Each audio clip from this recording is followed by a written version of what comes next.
Apa yang dimaksudkan dengan Pentakosta ketiga? Api Pentakosta menyala, api Pentakosta menyala, api, api, api, api, api, api Pentakosta ketiga. 1.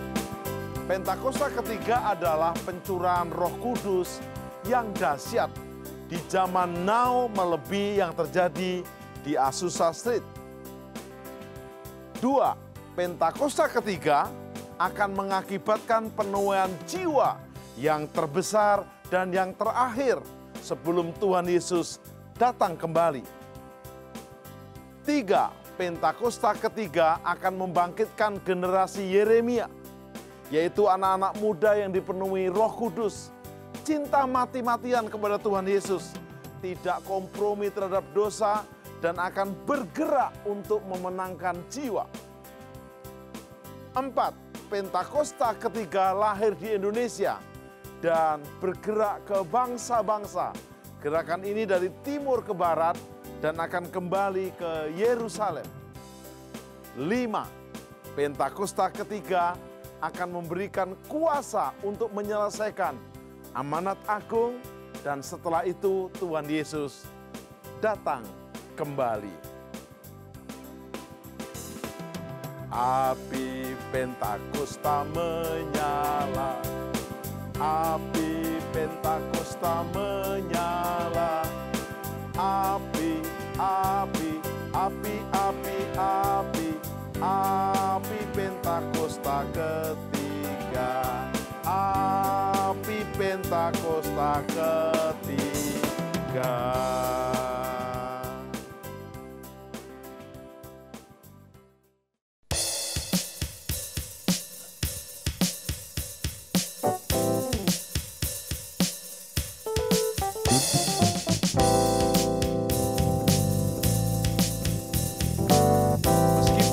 Di depanku, rintangan menghadang langkahku, ku tahu sungguh Engkau bersamaku. Meskipun musuh di depanku, rintangan menghadang langkahku, ku tahu sungguh Engkau bersamaku.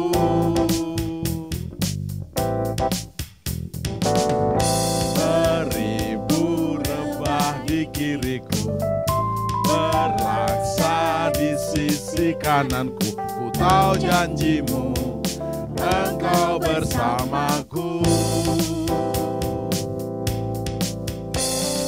Takkan pernah goyah keyakinanku pada diriku, Yesus Tuhanku, tiada yang seperti dirimu. Kaulah kuatku, kebanggaanku, gunung batu dan keselamatanku. Kuat tanganmu, perlindunganku, Kaulah Allah sumber kemenanganku. Yes, meskipun musuh di depanku, meskipun musuh di depanku, rintangan menghadang langkahku, ku tahu sungguh Engkau bersamaku.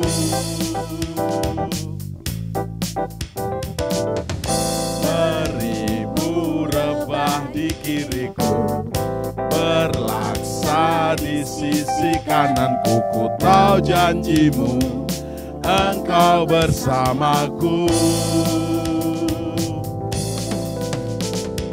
Takkan pernah goyah keyakinanku pada dirimu, Yesus Tuhanku, tiada yang seperti dirimu. Kaulah kuatku, kebanggaanku, gunung batu dan keselamatanku. Kuat tanganmu, perlindunganku, Kaulah Allah sumber kemenanganku takkan pernah goyah. Takkan pernah goyah keyakinanku pada diriku. Yesus Tuhanku, tiada yang seperti dirimu. Kaulah kuatku, kebanggaanku, gunung batu dan keselamatanku, kuat tanganku, perlindunganku. Kaulah Allah sumber kemenanganku. Kaulah Allah sumber kemenangan, sumber kemenanganku. Tepuk tangan. Tuhan Allah Bapa dalam Yesus, sumber kemenangan kita selama-lamanya. Hanya Kau Tuhan, sumber kekuatan, kuasa-Mu tercurah bagiku senantiasa. Dengan-Mu Tuhan, bukan berjalan dari kemuliaan sampai kemuliaan selamanya.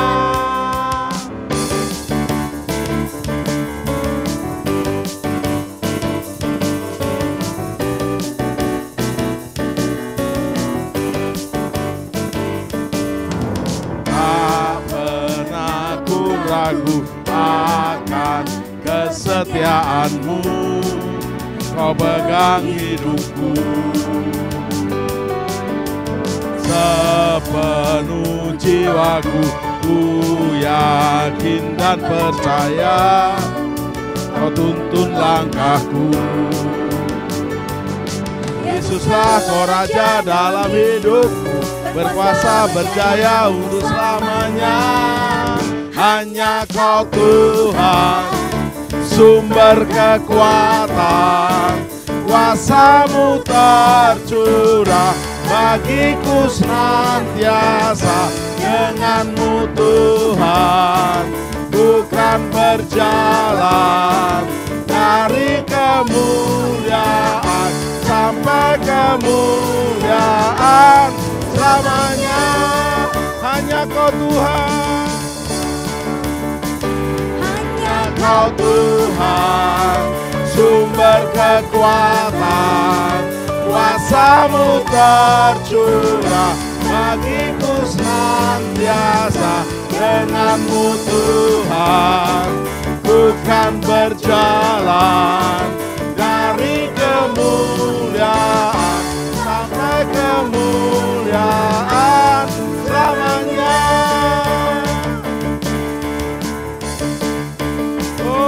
Tepuk tangan.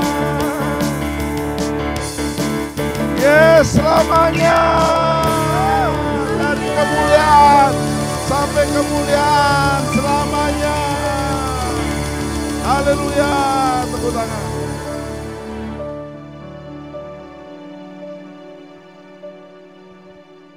Mazmur 91 ayat 7 berkata, walau 1000 orang rebah di sisimu dan 10.000 rebah di sebelah kananmu, tetapi itu tidak akan menimpamu. Tiada pernah kuragukan kasih setiamu ya Tuhan. Setiap waktu dalam hidupku, tak pernah Kau tinggalkan aku. Tiada pernah kuragukan kasih setiamu ya Tuhan. Setiap waktu dalam hidupku, tak pernah Kau tinggalkan. Meski langit tampak suram, awan gelap pun menghadap, hadapi badai, lewati gelombang, tak pernah tinggalkan diriku. Walau 1000 rebah, walau 1000 rebah di sisiku, Kau tetaplah Allah penolongku. Walau 10.000 rebah di kananku, takkan ku goyah, sebab Yesus sertaku.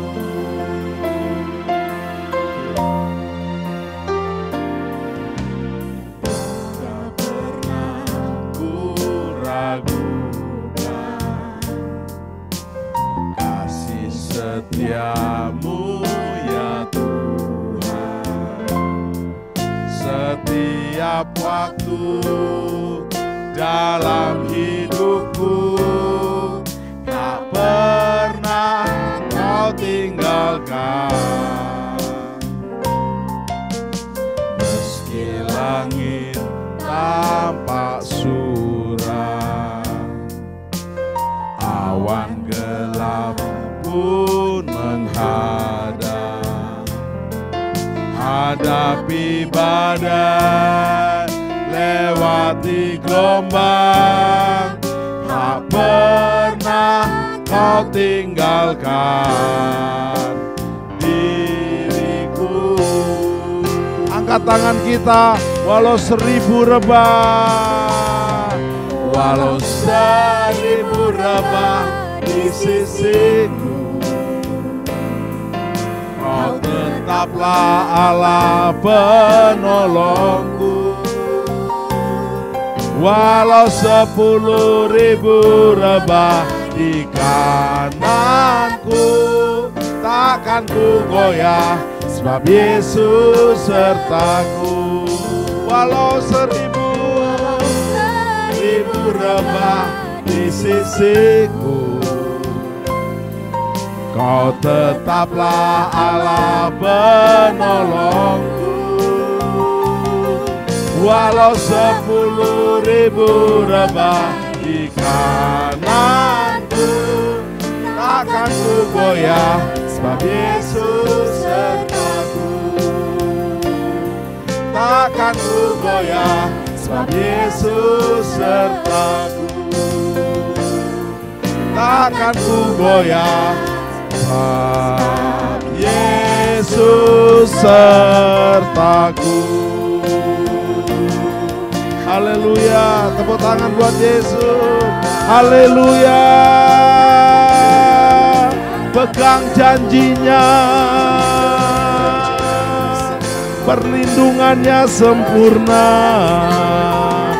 Walau 1000 rebah di sisimu, walau 10.000 di kananmu, tetapi itu tidak menimpamu. Ku sembah Bapa, ku sembah Tuhan Yesus, ku sembah Roh Kudus. Haleluya Bapa, haleluya Yesus, haleluya Roh Kudus, selama-lamanya.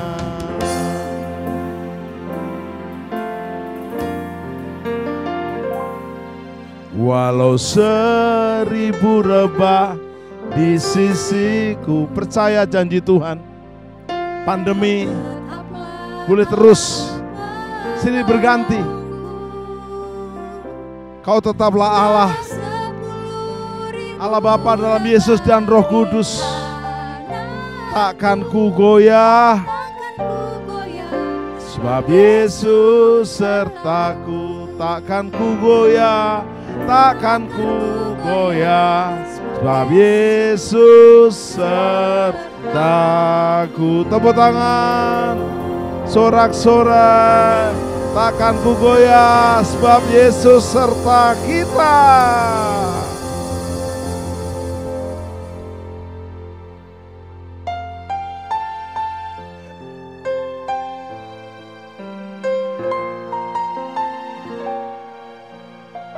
Kemanakah aku dapat pergi? Menjauhi Roh-Mu Tuhan.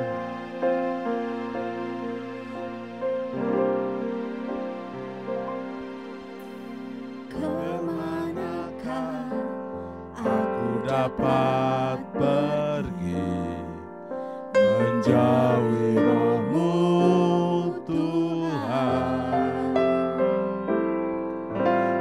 Berlari mendaki ke langit, namun Engkau ada di sana. Aku terbang dengan sayap fajar, diam di ujung bumi. Namun tangan-Mu menuntunku selalu, bawaku mendekat padamu. Engkau Tuhan Allah, Tuhan Allah Maha Tahu, betapa dahsyatnya kuasa-Mu. Hadirat-Mu kini penuhiku, bawaku mendekat padamu.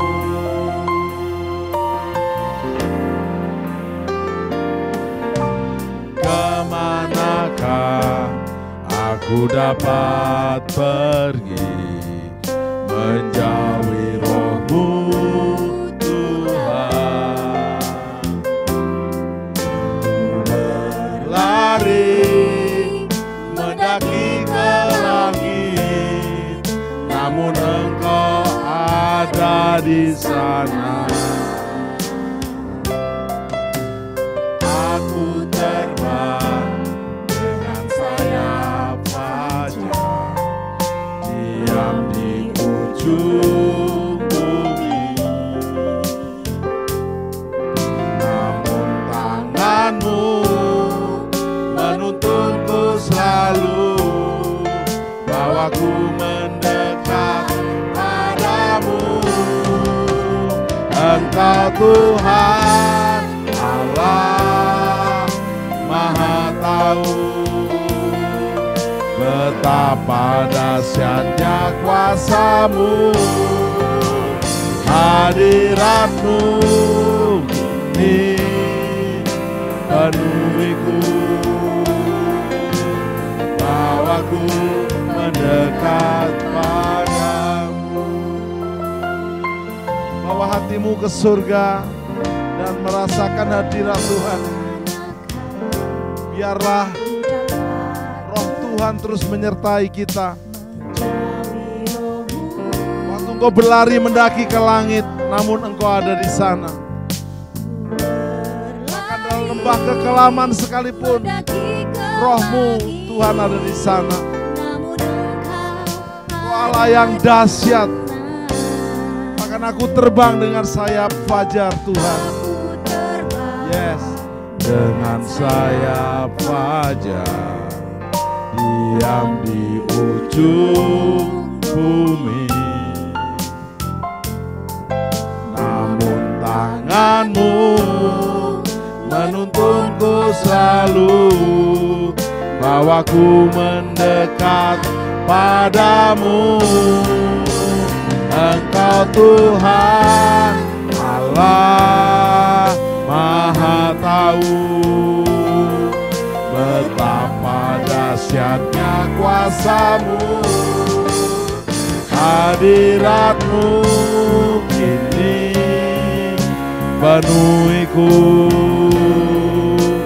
bawaku mendekat padamu. Bawaku mendekat padamu, bawaku mendekat padamu. Mari kita sembah, angkat tanganmu sembah, angkat hatimu bersyukur, bahwasanya Dia baik. Kira lama sandara Bapa sandaramu, kira lama sandara lama sandiaramu. Haleluya, haleluya. Jangan diam, menaikkan pujian-Mu. Allah mencari penyembah-penyembah yang menyembah dalam roh dan kebenaran. Allah itu roh, naikkan bahasa baru-Mu. Kalau engkau belum bisa berbahasa baru-Mu, mulai panggil Yesus, sembah Yesus. Sebab tidak seorang pun bisa memanggil Yesus tanpa oleh Roh Kudus. Seperti 1 Korintus 12 ayat yang ketiga. Yesus, Yesus, Yesus,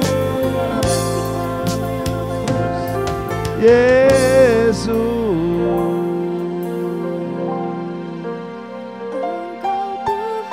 Engkau Tuhan Allah yang Maha Tahu betapa dahsyatnya kuasa-Mu. Hadirat-Mu penuhiku. Yes Lord, penuhiku, bawaku mendekat padamu. Bawaku mendekat padamu. Terima kasih Allah Bapa di surga, Tuhan Yesus Kristus dan Roh Kudus. Dalam nama Yesus kami siap menerima lawatan-Mu. Dalam nama Yesus, amin. Shalom semuanya. Ketika Tuhan Yesus ditanya oleh murid-muridnya akan tanda kedatangannya dan tanda kesudahan dunia ini, maka salah satu dari tanda itu adalah penyakit sampar yang bisa kita sebutkan sebagai pandemi COVID-19. Jadi pandemi COVID-19 adalah bagian dari tanda kedatangan Tuhan Yesus di awan-awan untuk menjemput gerejanya. Ada yang berkata bahwa penyakit sampar sudah terjadi berulang-ulang. Malah pada tahun 1918 sampai dengan 1920 ada wabah flu Spanyol yang menyebabkan 50 juta orang meninggal. Tetapi Tuhan Yesus belum datang. Jangan-jangan setelah pandemi COVID-19 Tuhan Yesus juga tidak akan segera datang. Kalau kita bicara Tuhan Yesus tidak segera datang, ini tidak sesuai dengan yang dikatakan Tuhan Yesus dalam kitab Wahyu.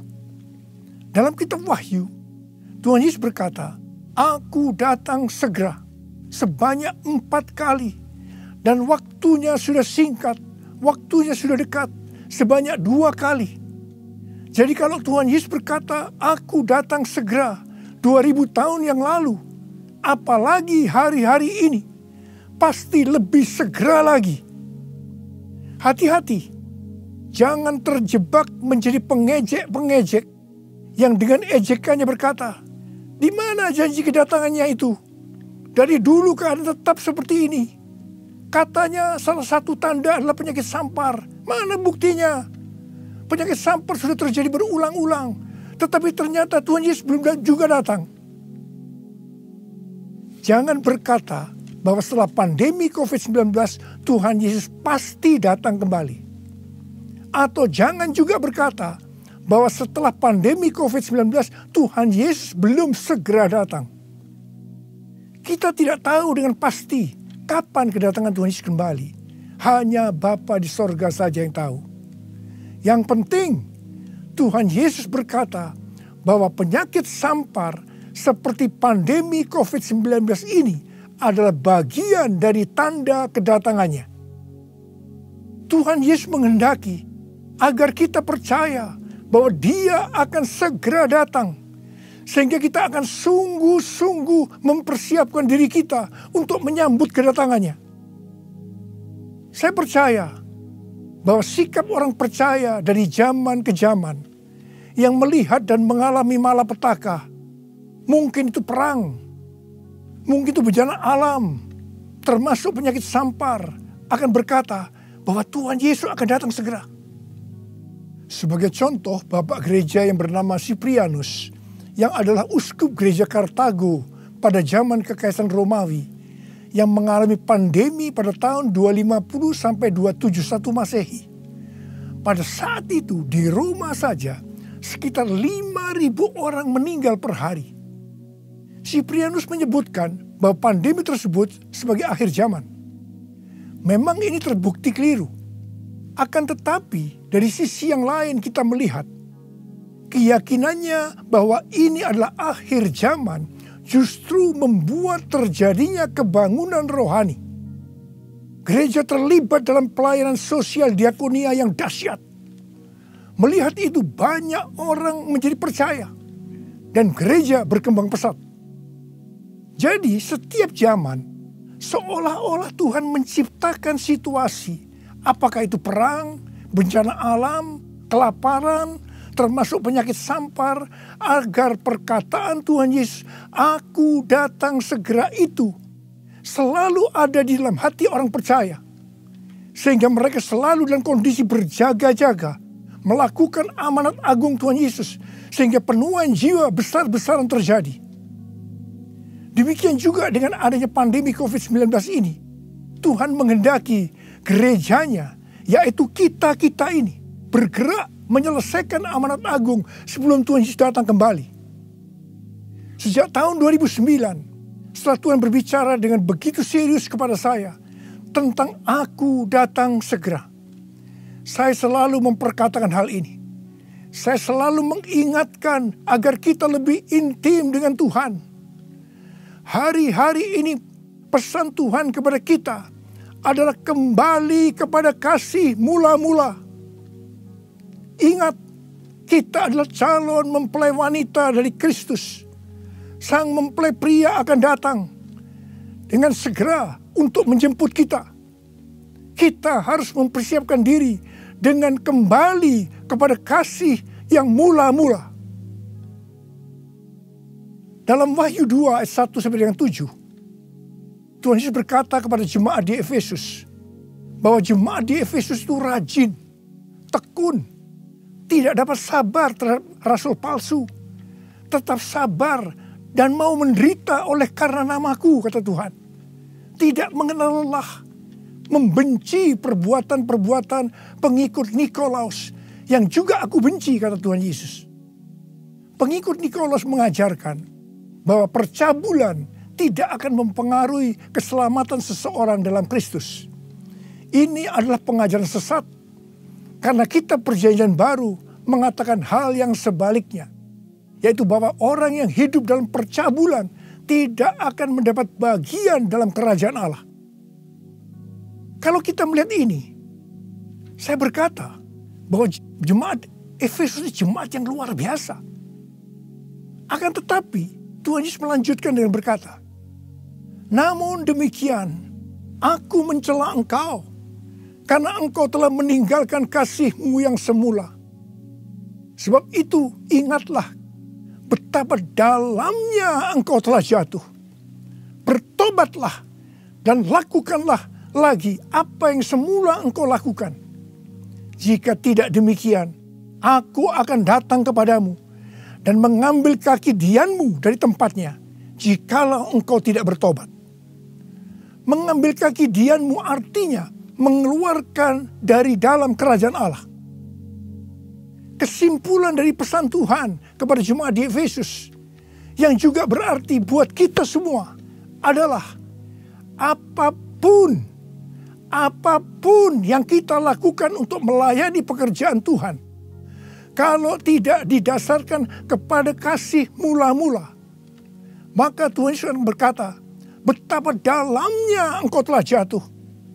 Dan kita harus bertobat. Kalau kita tidak bertobat, Tuhan akan mengambil kaki dian kita.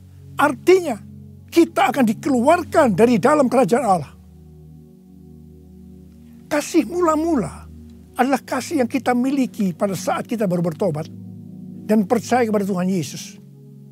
Pada saat itu kita akan mengasihi Tuhan dengan segenap hati, dengan segenap jiwa, dan dengan segenap kekuatan kita.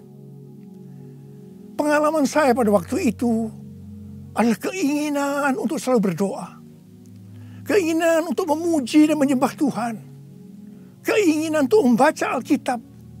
Keinginan untuk hidup kudus. Keinginan untuk melayani Tuhan.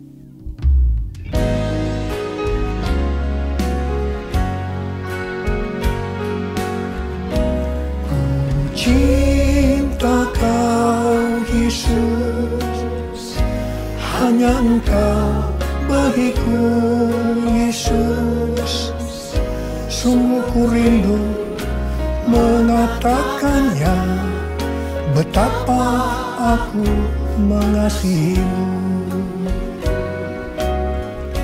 Engkau Allah dan Rajaku, kekasih dan hidupku. Engkau segalanya bagiku. Ku bersyukur kepadamu. Ku bersyukur kepadamu. Ku bersyukur kepadamu.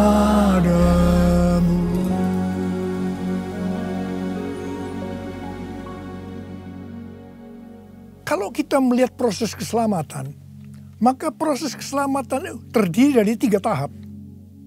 Tahap yang pertama adalah proses justification, yang artinya pembenaran.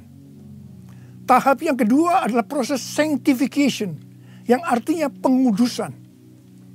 Tahap yang ketiga adalah proses glorification, yang artinya pemuliaan atau pengangkatan. Pada proses pertama, yaitu proses justification atau pembenaran, kita bertobat dan percaya kepada Tuhan Yesus. Kita mengalami kelahiran baru. Kita mengalami kasih mula-mula. Setelah itu kita memasuki tahap yang kedua, yaitu proses sanctification atau pengudusan. Dalam proses ini, kita akan dikuduskan terus-menerus oleh Roh Kudus dan firman Allah. Sehingga kita menjadi serupa dengan gambarnya, yaitu menjadi murid Tuhan Yesus. Setelah itu, kita akan masuk dalam proses yang ketiga, yaitu glorification, yang artinya pemuliaan atau pengangkatan.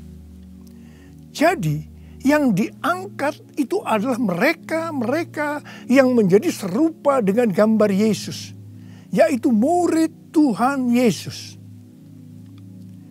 Pada waktu memasuki proses sanctification atau pengudusan ini, dengan berbagai macam alasan, kualitas kasih kita kepada Tuhan, yang tadinya penuh dengan kasih yang mula-mula, bisa berubah menjadi seperti yang terjadi pada jemaat di Efesus.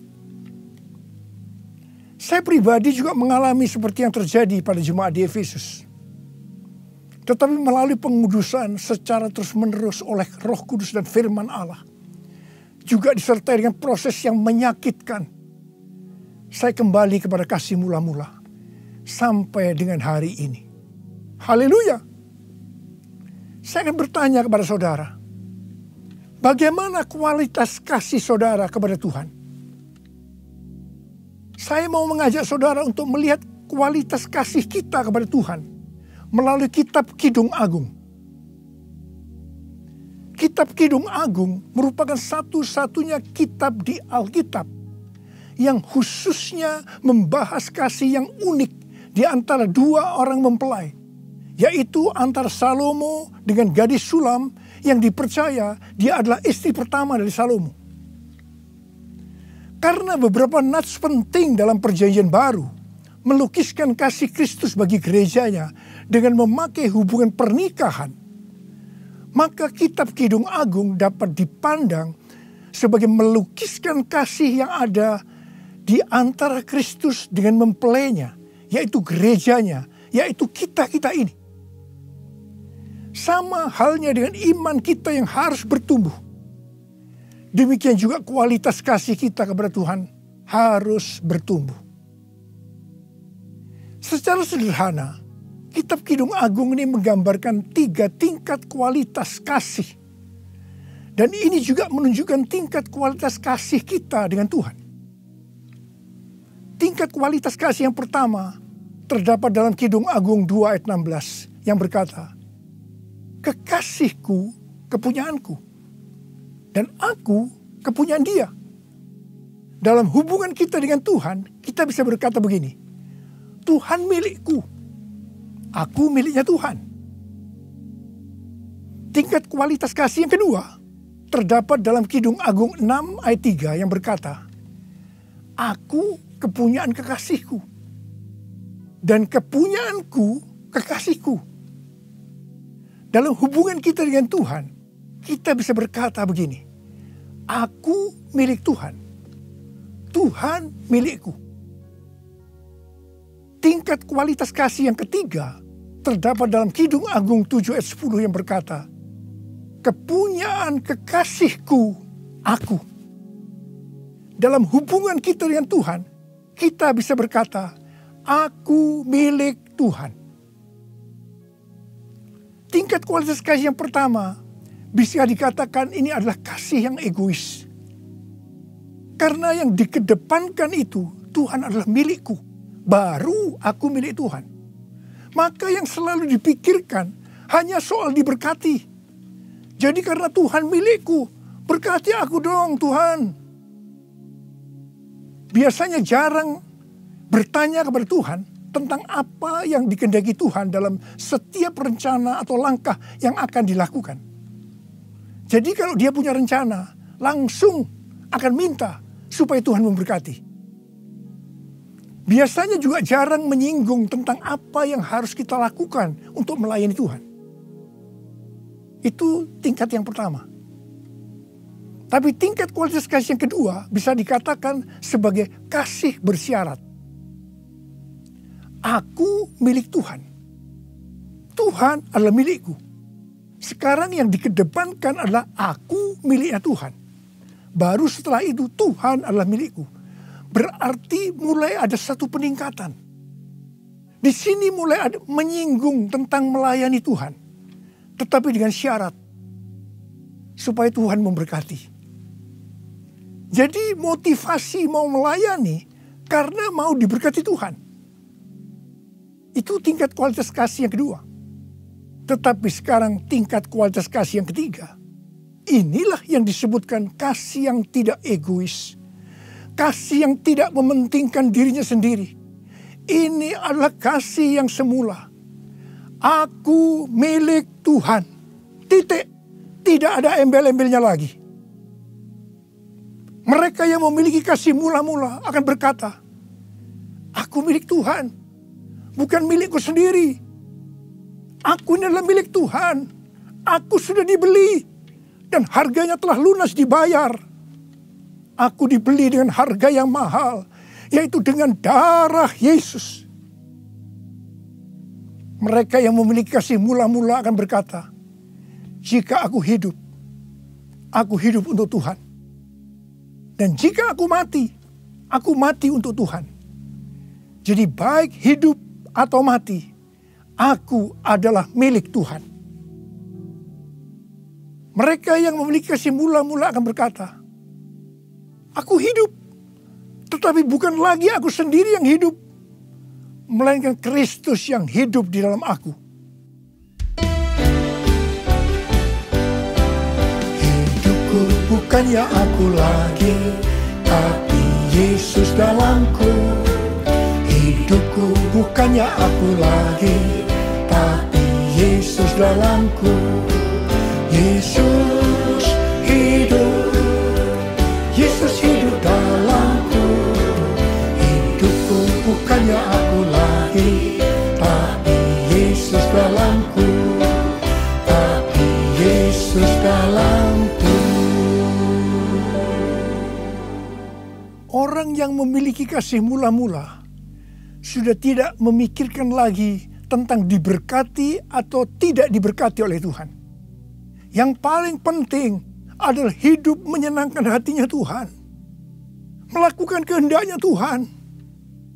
Seperti Tuhan Yesus berkata dalam Yohanes 4 ayat 34. Makananku ialah melakukan kehendak Dia yang mengutus aku dan menyelesaikan pekerjaannya. Makanan adalah sesuatu yang sangat vital dalam hidup ini.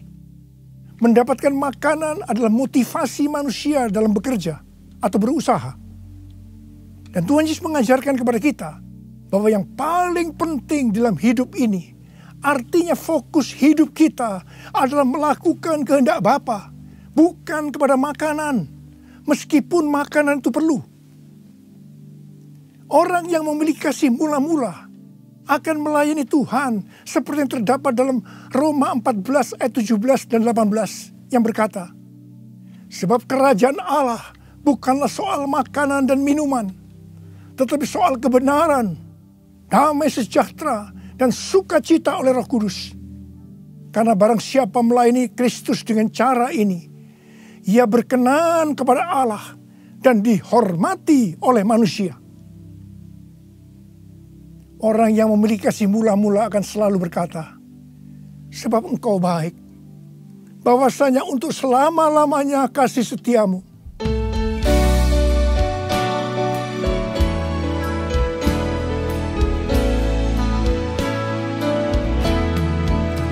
Sebab Tuhan baik, bahwasanya untuk selamanya kasih setianya. Sebab Tuhan baik, bahwasanya untuk selamanya kasih setianya. Bahwasanya untuk selamanya kasih setianya.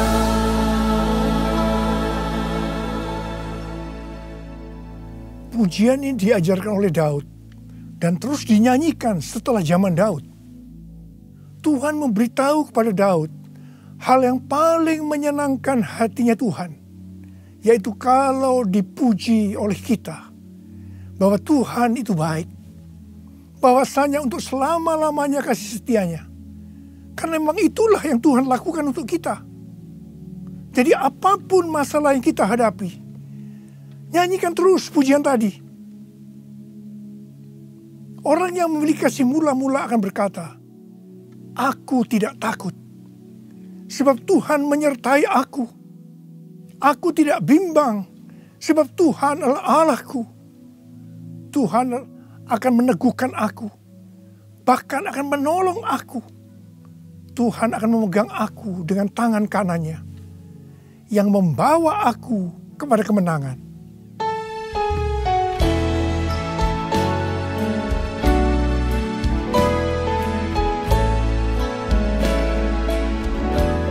Ku tidak takut, sebab Kau besertaku. Ku tidak bimbang, sebab Engkau Allahku. Engkau meneguhkanku, bahkan menolongku. Kau batu karangku,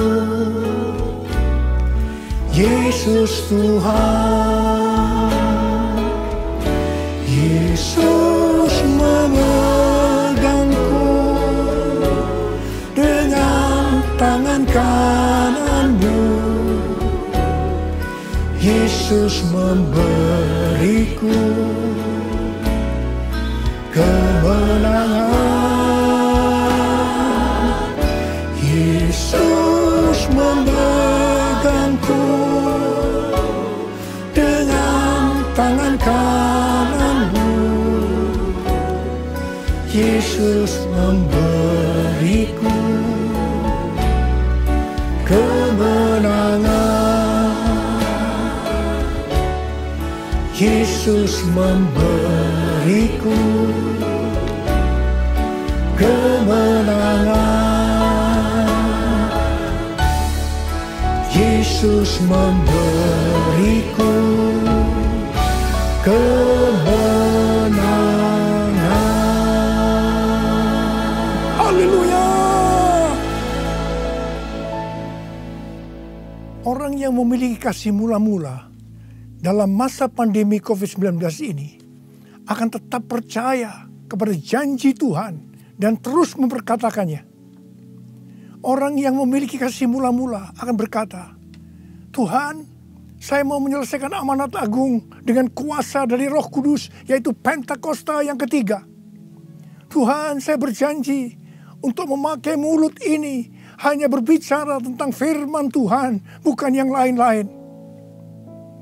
orang yang memiliki kasih yang mula-mula akan melakukan firman Tuhan seperti yang terdapat dalam lagu ini. Aku mengasihi Engkau Yesus dengan segenap hatiku. Aku mengasihi Engkau Yesus dengan segenap jiwaku.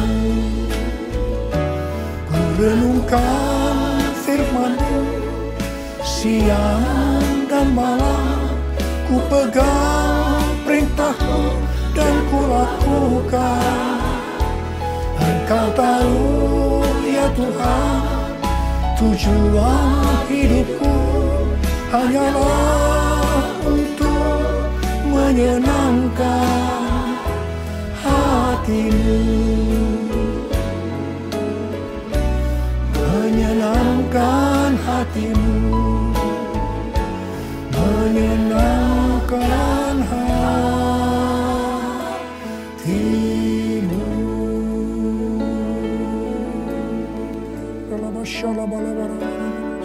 Mari angkat tangan saudara, sembah Dia, sembah Tuhan Yesus. Sembah Tuhan Yesus, sembah. Yang sudah berbahasa roh saat ini. Yang belum, terus katakan haleluya, haleluya. Oh rarabasande, ikaralamaya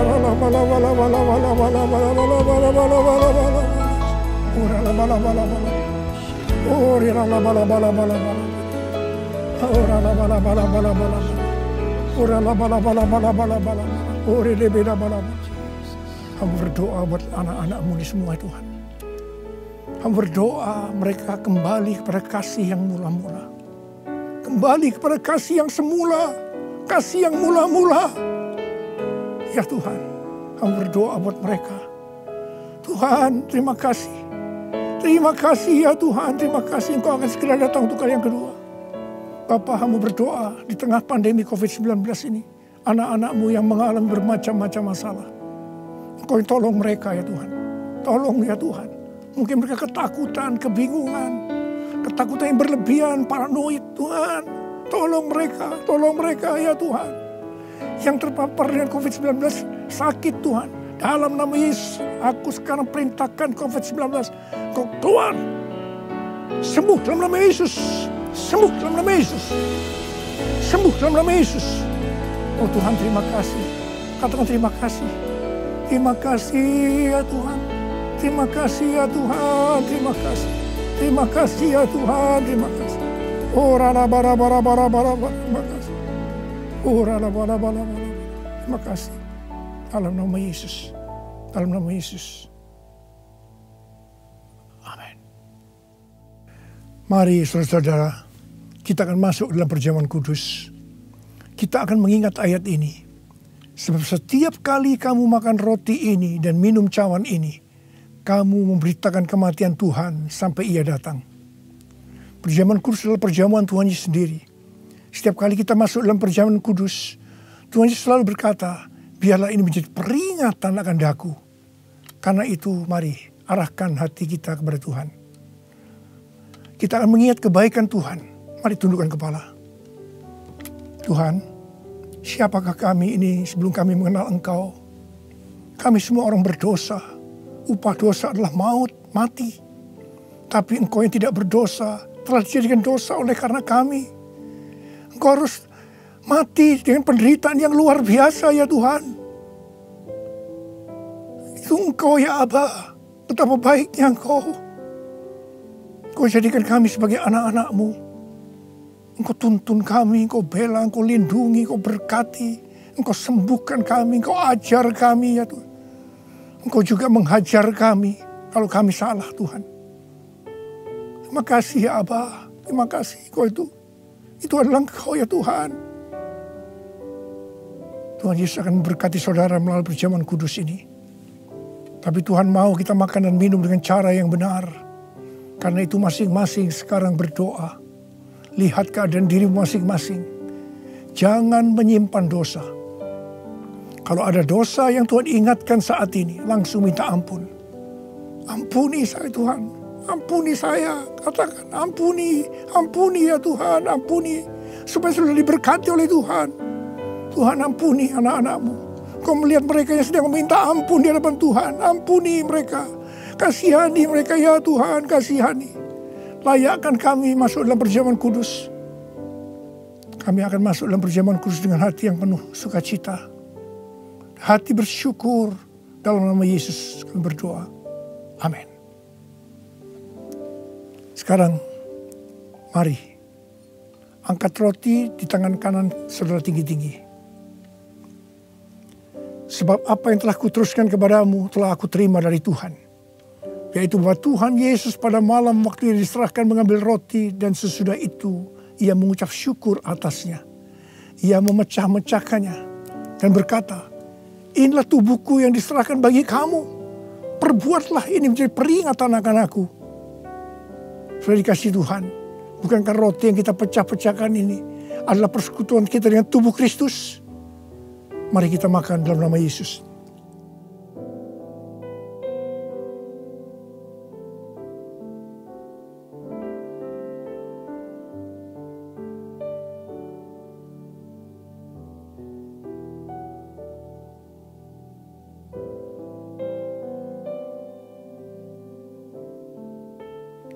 Sekarang angkat cawan di tangan kanan saudara tinggi-tinggi. Demikian juga ia mengambil cawan sesudah makan lalu berkata, cawan ini adalah perjanjian baru yang dimeteraikan oleh darahku. Perbuatlah ini setiap kali kamu meminumnya menjadi peringatan akan aku. Saudara kasih Tuhan, bukankah cawan pengucapan syukur, yang atasnya kita ucapkan syukur adalah persekutuan kita dengan darah Yesus. Mari kita minum dalam nama Yesus.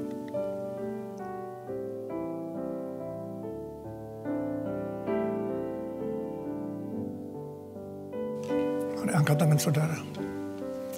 Ucapkan terima kasih. Ucapkan syukur. Ucapkan syukur dan terima kasih ya Tuhan. Kami mengucap syukur dan terima kasih ya Tuhan. Terima kasih. Engkau baik ya Tuhan. Bahwasanya untuk selama-lamanya kasih setiamu. Engkau baik ya Tuhan. Engkau baik ya Tuhan. Bahwasanya untuk selama-lamanya kasih setiamu. Tuhan terima kasih. Tuhan terima kasih. Terima kasih. Terima pengurapan Tuhan saat ini. Angkat kedua tanganmu. Terima. Urapi anak-anakmu. Terima pengurapan Tuhan. Terima. Terima kasih Yesusku. Terima kasih Yesusku. Puji syukur hanya bagi Tuhanku. Terima kasih Yesusku. Terima kasih Yesusku. Puji syukur hanya bagi Tuhanku. Terima kasih. Terima kasih Yesusku. Terima kasih Yesusku. Puji syukur hanya bagi Tuhanku. Terima kasih Yesusku. Terima kasih Yesusku. Puji syukur hanya bagi Tuhanku. Puji syukur hanya bagi Tuhanku. Puji syukur hanya bagi Tuhanku.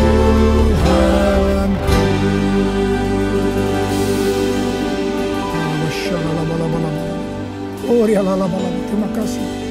Terima kasih ya Tuhan. Terima kasih. Berkati anak-anakmu. Terimalah berkat Tuhan. Kasih karunia berlimpah-limpah daripada Allah Bapa dalam anak yang tunggal Yesus Kristus. Persekutuan yang manis dengan Roh Kudus menyertai saudara sekalian mulai hari ini sampai Tuhan Yesus datang menjemput kita di awan-awan dan bahkan sampai selama-lamanya. Yang percaya bersama-sama katakan amin.